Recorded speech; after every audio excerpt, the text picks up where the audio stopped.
जब आप बैंक जाते हैं तो आपने देखा होगा वहां के हर एक एम्प्लॉय का एक डेजिग्नेशन होता है, branch manager, credit incharge, officer, clerk. और उस हिसाब से उनका एक काम फिक्स होता है जो उनको करना ही होता है ताकि ब्रांच स्मूथ तरीके से चले और सही ढंग से चले। एक भी अगर पर्सन अपना काम ठीक से नहीं करेगा या ठीक जगह पे उसको नहीं बिठाया गया होगा तो वो प्रॉब्लम क्रिएट करेगा। बिल्कुल वैसे ही पार्ट्स ऑफ स्पीच होते हैं और वो रिप्रेजेंट करते हैं सेंटेंस के हर एक वर्ड को, जो कि टोटल 8 तरीके के होते हैं। हर एक पार्ट्स ऑफ स्पीच का एक पर्टिकुलर काम होता है जो कि उसको सेंटेंस में पूरा करना होता है। 8 तरीके कौन कौन से पार्ट्स ऑफ स्पीच होते हैं? नाउन होता है, pronoun, adjective, adverb, preposition, conjunction और इंटरजेक्शन। हर एक पार्ट्स ऑफ स्पीच को बहुत ही आसान तरीके से, जो आप कभी नहीं भूलोगे और कंफ्यूज भी ना होगा, इस तरीके से बताऊंगी। वीडियो पसंद आए तो प्लीज लाइक करना, अपने दोस्तों के साथ शेयर करना, चैनल को सब्सक्राइब करना बिल्कुल मत भूलना। सबसे पहले सबसे इंपॉर्टेंट वर्ड लेंगे जो कि होता है वर्ब। कि सबसे छोटा जो सेंटेंस होता है इंग्लिश में वो होता है गो, और एक ये वर्ब, और ये एक वर्ब होता है। तो आप देख लो कितना इंपॉर्टेंट वर्ड ये होता है। तो वर्ब का बेसिकली 2 तरीके का काम होता है। पहला होता है कि ये एक्शन बताता है, ये क्या दिखाता है? It shows action. जैसे कि for example, Fatima is watching the rain and Martin series. Fatima क्या कर रही है? देख रही है रेन एंड मार्टिन सीरीज को। तो वो एक्शन क्या ले रही है? फातिमा क्या एक्शन ले रही है? वो देख रही है। तो ये हमारा होगा वर्ब।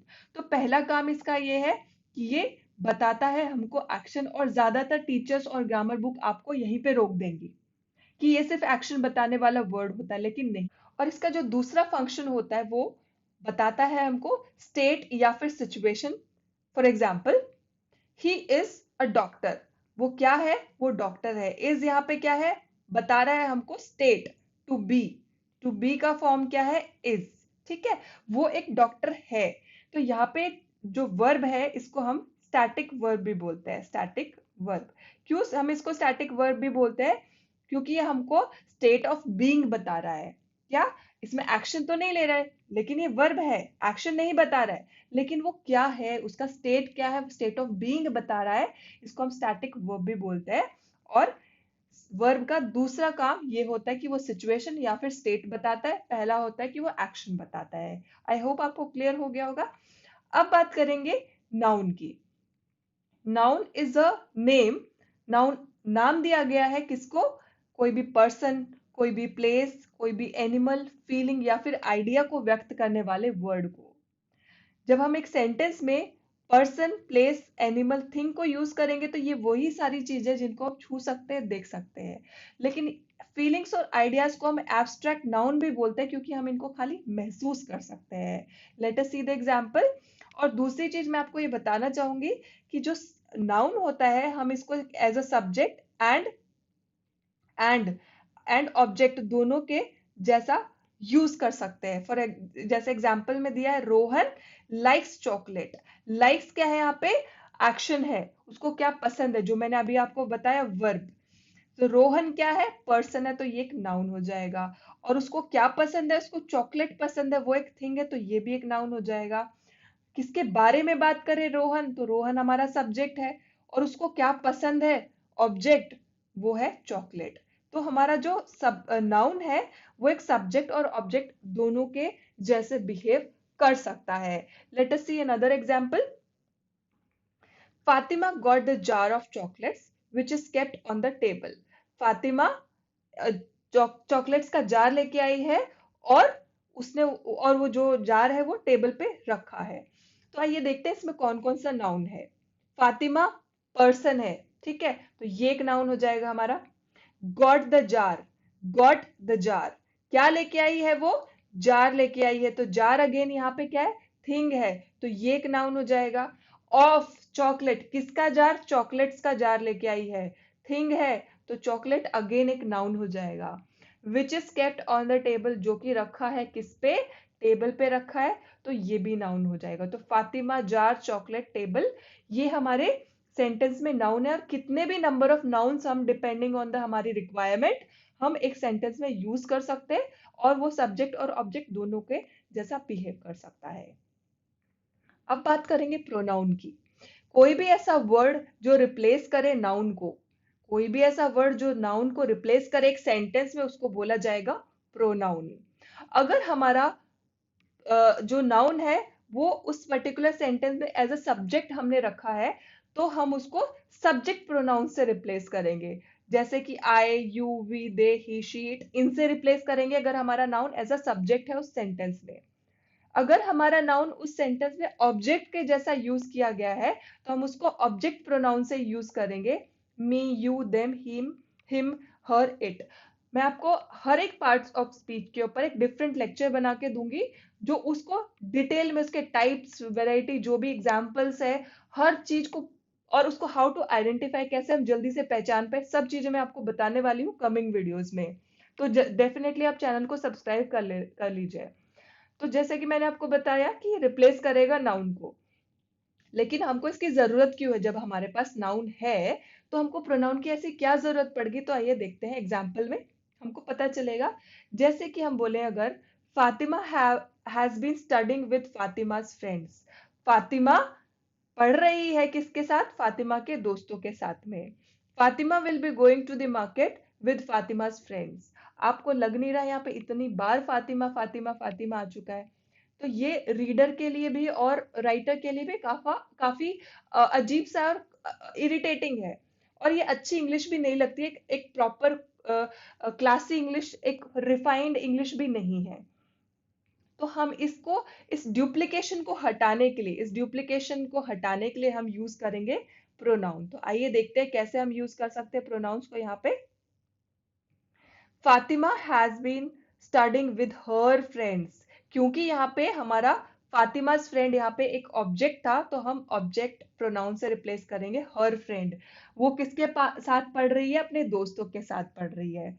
यहाँ पे फातिमा सब्जेक्ट है, तो हम सब्जेक्ट प्रोनाउन से रिप्लेस करेंगे she will be going to the market. वो मार्केट पे जाएगी किसके साथ? अपने दोस्तों के साथ, तो विद देम। तो यहाँ पे हम ऑब्जेक्ट प्रोनाउन से रिप्लेस करेंगे। तो ऐसे हम नाउन्स को रिप्लेस कर सकते प्रोनाउन से। ठीक है, चलिए अब बात करेंगे अब एडजेक्टिव की। एडजेक्टिव का काम होता है इंफॉर्मेशन देना। इंफॉर्मेशन देना अबाउट व्हाट? नाउन या फिर प्रोनाउन के बारे में। नाउन और प्रोनाउन के बारे में इंफॉर्मेशन देना एडजेक्टिव का काम होता है। Late us see the example, कैसे इंफॉर्मेशन देता है, कैसे हम फाइंड आउट करें। Fatima has a beautiful fancy red small purse. Fatima के पास एक ब्यूटीफुल फैंसी लाल कलर का छोटा सा पर्स है। यहाँ पे देखते ही आपको समझ आ गया होगा फातिमा यहाँ पे नाउन है, लेकिन क्या फातिमा की कोई क्वालिटी बताई गई है यहाँ पे? नहीं। दूसरा यहाँ पे थिंग है, पर्स, इसकी क्वालिटीज बताई गई हैं क्या? तो आइए देखते हैं। पर्स कैसा है? पर्स ब्यूटीफुल है, पर्स फैंसी है, पर्स रेड कलर का है, पर्स स्मॉल साइज का भी है। तो ये सारे के सारे आपको यहाँ पे क्या हो गए हैं? सारे के सारे एडजेक्टिव्स हैं। ये नॉर्मली आपको जो मैं जनरल कॉन्सेप्ट है उससे आपको पता चल जाएगा, लेकिन मैं आपको एक ऐसी चीज बताने वाली हूँ जनरली आपके टीचर्स पॉइंट आउट भी नहीं करते हैं और वो उसको काउंट भी नहीं करते हैं। तो यहाँ पे ध्यान से देखो, अ अ ये क्या है? अब आप बोलोगे मैडम ये तो आर्टिकल है। हाँ, आर्टिकल्स भी बिहेव करते हैं एडजेक्टिव के जैसे। जो हमारा है, एन एन है, या फिर द है, हमारे आर्टिकल्स भी किसके जैसा बिहेव करते हैं? एडजेक्टिव्स के जैसे। क्यों? क्योंकि ये हमको नंबर बताते हैं। नंबर्स ऑफ नाउन कितना है? एक पर्स है, मतलब ये हमको क्वांटिटी बता रहा है। One quantity of purse Fatima के पास है। तो यहाँ पे अ भी क्या हो जाएगा? एक एडजेक्टिव हो जाएगा। दूसरा एग्जांपल देते हैं। Fatima is intelligent. फातिमा कैसी है?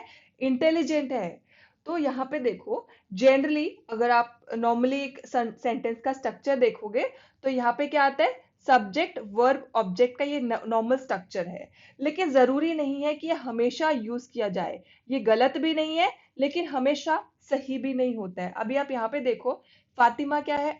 सब्जेक्ट है। फातिमा के बारे में बात हो रही है, इज वर्ब है, और वो कैसी है? उसकी क्वालिटी बताई जा रही है, इंफॉर्मेशन दी जा रही है फातिमा के बारे में। तो ये हो जाएगा एडजेक्टिव। तो नाउन के बाद में अगर एडजेक्टिव आ रहा है, नाउन के बाद में आने वाले एडजेक्टिव को हम क्या बोलेंगे? Predicative adjective. नाउन के बाद में यूज किए जाने वाले को एडजेक्टिव को। अगर हम बोलें कि Fatima is an intelligent student, Fatima noun है, इज यहाँ पे वर्ब है, ठीक है।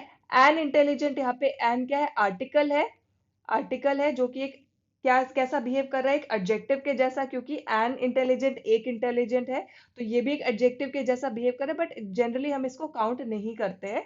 I am just telling for your information, ठीक है। एन इंटेलिजेंट स्टूडेंट, तो स्टूडेंट यहाँ पे नाउन है और इंटेलिजेंट यहाँ पे क्या है, एडजेक्टिव है। तो यहाँ पे नाउन ये इंटेलिजेंट फातिमा की क्वालिटी नहीं बता रहा है, स्टूडेंट जो है नाउन उसकी क्वालिटी बता रहा है, उसके बारे में इंफॉर्मेशन दे रहा है। तो जब हमारे नाउन से पहले एडजेक्टिव यूज होगा तो उस टाइम हम उसको क्या बोलेंगे, एट्रीब्यूटिव, एट्रीब्यूटिव एडजेक्टिव, ठीक है। तो ये सारी डिटेल्स मैं आपको प्रॉपर जो हर पार्ट ऑफ स्पीच के ऊपर एक वीडियो लेक्चर बनाऊंगी ना, उसमें आपको मैं और टिप्स और ट्रिक्स भी बताऊंगी कि कैसे आप एक नजर में ही पहचान जाएंगे कि आपका कौन सा पार्ट ऑफ स्पीच वो है। मैं आपको वो छोटे छोटे टिप्स भी बताने वाली, तो just stay tune with me.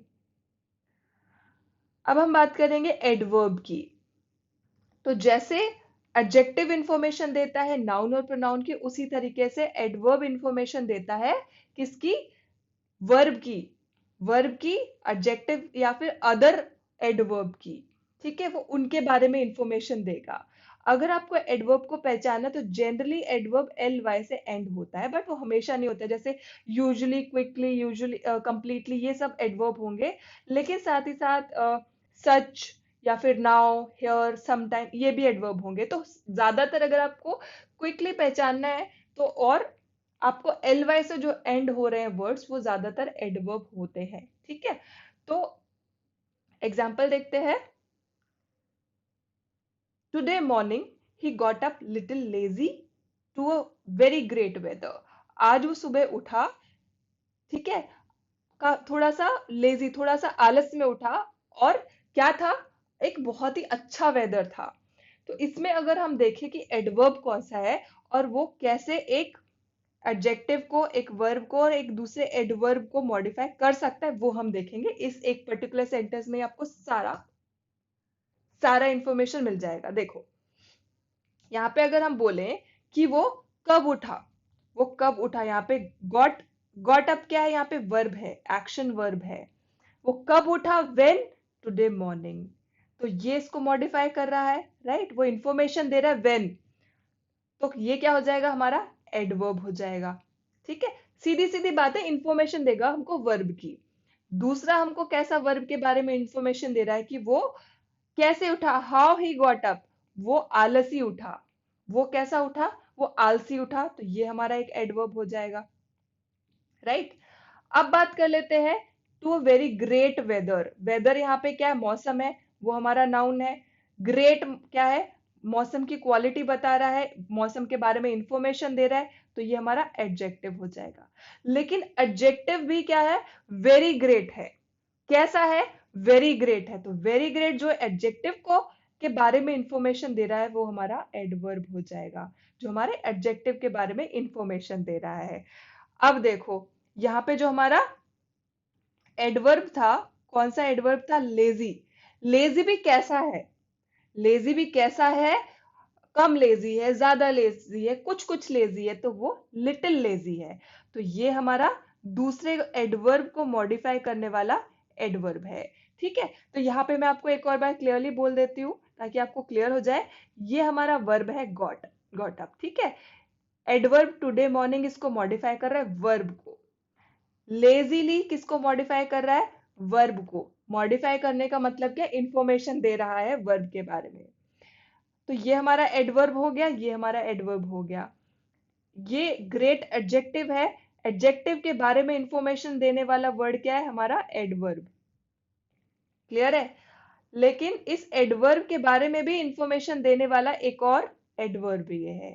तो ऐसे हमको पता चल जाता है कि एक एडवर्ब कैसे कैसे बाकी पार्ट्स ऑफ स्पीच को मॉडिफाई करता है या फिर उनके बारे में इंफॉर्मेशन देता है। अब बात कर लेते हैं प्रेपोजिशन की। ये बहुत इंपॉर्टेंट रोल प्ले करता है कोई भी सेंटेंस में, क्योंकि ये रिलेशनशिप बताता है। किसमें रिलेशनशिप बताता है, ये नाउन्स और प्रोनाउंस जो सेंटेंस में यूज होते हैं उनके बीच में इंफॉर्मेशन बताता है, उनके बीच में रिलेशनशिप बताता है। ठीक है। और बहुत इंपॉर्टेंट वर्ड है प्रेपोजिशन। ठीक है। प्रेपोजिशन हमेशा फॉलोड बाय होना चाहिए, प्रेपोजिशन के बाद हमेशा नाउन और प्रोनाउन दोनों में से एक आना चाहिए, और कभी भी एक वर्ब नहीं आना चाहिए। हमेशा नाउन और प्रोनाउन आना चाहिए प्रेपोजिशन के बाद, और वर्ब कभी नहीं आना चाहिए। ये क्या कर रहा है, इंफॉर्मेशन रिलेशनशिप बताता है, किसके बारे में, रिलेशनशिप, नाउन और प्रोनाउन की रिलेशनशिप बताता है। और ये क्या काम करता है, ये लोकेशन बताता है। ठीक है, नाउन और प्रोनाउन के बारे में ही बात हो रही है यहाँ पे। लोकेशन बताता है नाउन प्रोनाउन की, वक्त बताता है, डायरेक्शन बताता है, कॉज बताता है, पोजेशन बताता है। तो ये इसका मेन काम होता है। ठीक है। और दो तरीके के prepositions होते हैं। एक होगा वन वर्ड preposition, जो कि जैसे आफ्टर हो गया, at, before, but, now, by, ये सब। और एक होता है कॉम्प्लेक्स preposition, जिसमें एक preposition फ्रेज आप बोल सकते हैं, जैसे कि because of, by mean of, close to. इस तरीके के दो तरीके के prepositions आपको सेंटेंस में मिल जाएंगे। prepositional phrases भी होते हैं, that we will talk about later. Fatima sat on the chair. तो फातिमा यहाँ पे पर्सन है, जो कि एक नाउन हो गया। ठीक है। सैट बैठी, एक्शन है, वर्ब हो गया। ऑन द आर्टिकल है, चेयर अगेन क्या है, नाउन हो गया। तो यहाँ पे ऑन क्या है, प्रेपोजिशन। तो वो क्या बता रहा है कि फातिमा कहाँ पे बैठी, ऑन द चेयर। तो उसकी लोकेशन या फिर पोजीशन बताता है एक प्रेपोजिशन। ठीक है। She lost her ring at the beach. She pronoun, lost यहाँ पे वर्ब है, हर अगेन प्रोनाउन है, रिंग यहाँ पे नाउन है, एट द आर्टिकल है, बीच यहाँ पे नाउन है। तो एट कहाँ पे, लोकेशन बता रहा है प्रेपोजिशन हमारा। ठीक है। उसने अपनी रिंग बीच पे खो दी। We can not go out because of rain. हम बाहर नहीं जा सकते रेन की वजह से। तो वी प्रोनाउन है, कांट गो आउट अगेन आपके वर्ब्स है। तो बिकॉज ऑफ, किस कारण से, कॉज बता रहा है, रेन, रेन यहाँ पे नाउन है। तो ये प्रपोजिशन यहाँ पे हमको क्या बता रहा है, कॉज बता रहा है, कारण बता रहा है। तो इस तरीके से प्रपोजिशन कनेक्ट करते हैं नाउन्स और प्रोनाउंस को। ठीक है। Now let us talk about conjunctions. Conjunctions help करते हैं कनेक्ट करने में। क्या करते हैं, हेल्प करते हैं कनेक्ट करने में, किस किस को, वर्ड्स को, या फिर फ्रेजेस को, या फिर क्लॉजेस को कनेक्ट करने में मदद करते हैं कंजंक्शंस।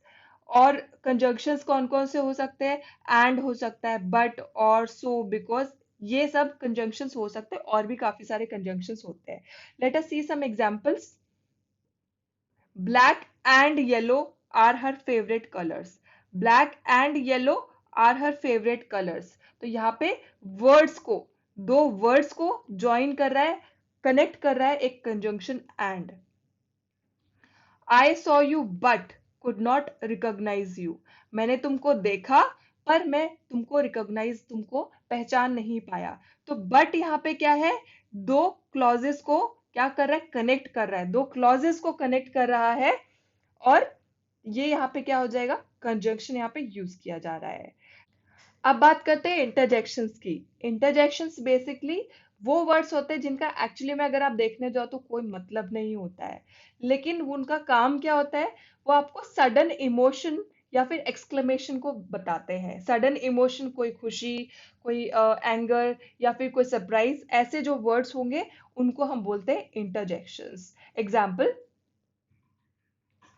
जैसे कि वाओ, आउच, उप्स, हे, या फिर हाय। तो वाओ, जैसे आप सरप्राइज होते हो तो बोलते हैं वाओ। या फिर कुछ कोई आप जार ओपन करने की कोशिश करो लेकिन वो खुल नहीं रहा, तो आप बोलते हैं आउच, या फिर उप्स, या फिर हे, या फिर हाय।